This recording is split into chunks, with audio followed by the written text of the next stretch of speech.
Nabantayan mga kagalaan sa debate taliwala ni Brother Glenn og ni Jundo atong paminawon kini nga video niya.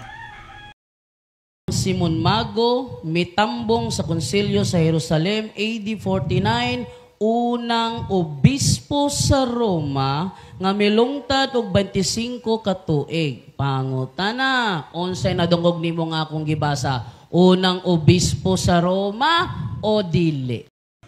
So, inyong nabati nga ang tema di ay pamatud-an ni higalang Jundo usa ka CFD nga si Pedro mao'y unang Santo Papa or unang obispo sa Roma. Dili di ay si Simon Pedro nga apostolis ni Ginoong Hesukristo, kung dili si Simon Mago di ay ang usa ka pagano nga gusto mo palit sa pagka-apostolis diin gibadlong kini sa mga apostolis. Mauna siya mga kaigsunan, dili di ay si Simon Pedro ang ilang obispo sa Roma, kung dili si Simon Mago. Nasakpan mga kaigsunan.